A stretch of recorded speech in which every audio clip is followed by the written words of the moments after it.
அனைவருக்கும் அன்பான வணக்கங்கள். இது மகாபெரியவா ஆன்மீகம் யூடியூப் சேனல். 21/7/2026 ஆடி மாதத்தின் முதல் செவ்வாய். இந்த ஆடி மாதம் ஒவ்வொரு நாளுமே மிக மிக அற்புதமான நாள். ஆடி மாதம் வழிபாட்டிற்குரிய ஒரு நாள். இந்த ஆடி மாதத்தில் வரக்கூடிய செவ்வாய்க்கிழமை முருகப்பெருமான் வழிபாட்டிற்கும் அம்மன் வழிபாட்டிற்கும் விநாயகர் வழிபாட்டிற்கும் உரிய ஒரு கிழமையாக கருதப்படுது. இன்றைய நாளில் நீங்கள் நிறைய பேர் கண்டிப்பாக கேள்விப்பட்டிருப்பீங்க, ஔவையார் நோன்பு அனுஷ்டிப்பது.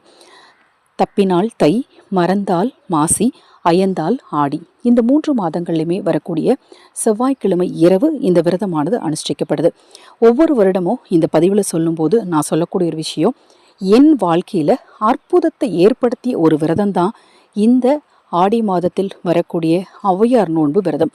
தீராத கடன் தீர இன்று இரவு கொழுக்கட்டை செய்து விரதம் அனுஷ்டிப்பது வழக்கம். இந்த விரதத்தை பற்றி ஏற்கனவே நம்ம சேனலில் போட்டிருக்கேன். நீங்கள் இருப்பவராக இருந்தாலும் சரி, இந்த விரதம் நான் அனுஷ்டிக்கிறேங்க அப்படிங்கிறவங்க இருந்தாலும் சரி, இல்லைங்க இது வழக்கத்தில் இல்லை, எங்கள் குடும்பத்தில் இதை நாங்கள் பின்பற்றலை, ஆனால் இப்போ நீங்கள் சொல்கிறத என்னால் கடைபிடிக்க முடியாது. ஏன்னா அந்த விரதம் பார்த்தீங்க அப்படின்னா காலாகாலமாக இப்போ நான் அனுஷ்டிக்கிறேன் அப்படின்னா எனக்கு பிறகு எனது மருமகளோ அல்லது என் மகளோ அதை எடுத்து செய்யணும். அப்படி இந்த விரதம் காலாகாலமாக அனுஷ்டிக்கப்படுது. எனக்கு இது இன்னும் வழக்கத்தில் இல்லை, நான் காலப்போக்கில் இதை நான் வழக்கத்துக்கு கொண்டு வரேன் அப்படிங்கிறவங்களாக இருந்தாலும் சரிங்க, இன்று இரவு இந்த ஒரு எளிமையான விஷயத்தை மட்டும் செய்யுங்க. விநாயகர் முன்னாடி இந்த 2 இலையில் எது கிடைச்சாலும் சரி, 2மே கிடைச்சா 2யுமே சமர்ப்பணம் பண்ணி தீராத கடன் தீரணும்னு விநாயகர் வேண்டிக்கோங்க. அது என்ன இலை அப்படிங்கிறத தான் நாம் இந்த பதிவில் தெரிஞ்சுக்க இருக்கிறோம். நம்ம சேனலில் நான் போடக்கூடிய பதிவுகளில் உங்களுக்கு சந்தேகம் இருந்தாலும், அக்ஷய பாத்திரம் உணவளிக்கும் திட்டம் ரூபாய் 30 மட்டும், 30 ரூபாய் நீங்கள் செலுத்தினாலே ஒருத்தருடைய பசியை நிச்சயமாக எங்களால் ஆற்ற முடியும். இந்த அக்ஷய பாத்திரம் உணவளிக்கும் திட்டத்தில் எங்களோடு இணைந்து நம்மை நம்பி நாம் கொடுக்கக்கூடிய உணவிற்காக காத்திருக்கக்கூடிய நம் உறவுகளுக்கு உணவளிக்க நீங்கள் விரும்பினால் 9344692042 இந்த வாட்ஸ்அப் நம்பருக்கு தொடர்பு கொள்ளுங்கள். அதை மாதிரி ஆடி அமாவாசை நாளில் பரிகாரம் செய்துக்க விரும்புனீங்கன்னா, முன்னோர் சாபத்தால் கஷ்டப்படுறவங்க பரிகாரம் செய்துக்க விரும்புனீங்கன்னா, அதை பற்றிய டீட்டெயில் நீங்கள் தெரிஞ்சுக்கணுன்னு விரும்பினாலும் 9344692042 இந்த வாட்ஸ்அப் நம்பருக்கு தொடர்பு கொள்ளுங்கள்.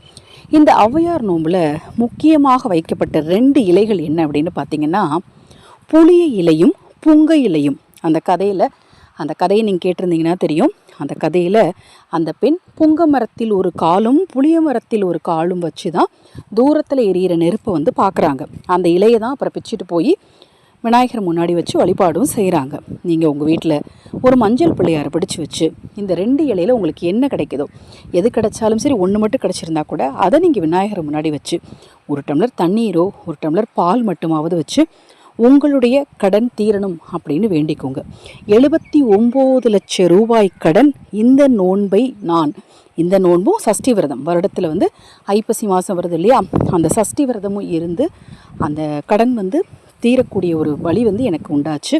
உங்களுடைய தீராத கடனும் தீரணும் அப்படின்னா இந்த விரத நாளில் இந்த ஒரு முறையை மட்டுமாவது பொங்கை இலையும் புளி இலையும் விநாயகர் முன்னாடி வச்சு நீங்கள் வேண்டிக்கோங்க. கண்டிப்பாக உங்களுடைய பேர்பட்ட கடனும் நிச்சயமாக தீருங்க. அதன் பிறகு அந்த இலையை நீங்கள் விடியறதுக்கு முன்னாடியே கால்படாத இடத்துல போட்டு அப்புறப்படுத்திடணும். இரவு 9 மணிக்கு மேலே தான் இந்த வழிபாட்டையே நீங்கள் செய்யணும். விநாயகரை பிடிக்க போகிறீங்க, தண்ணி அல்லது பால் வைக்க போகிறீங்க, ஒரு தீபத்தை ஏற்ற போகிறீங்க, இந்த இலைகளை விநாயகர் முன்னாடி வச்சு வேண்டிக்க போகிறீங்க. அவ்வளோதான். மிக மிக எளிமையான விஷயத்தை நீங்களும் செய்யுங்க, மற்றவர்களுக்கும் சொல்லுங்கள். தொடர்ந்து நம்ம சேனலை பாருங்கள். ஹரஹர சங்கர ஜெய ஜெயசங்கர. மகாபெரியவா திருவடிப்பாதம். சரணம் சரணம். நல்லதே நடக்கட்டும்.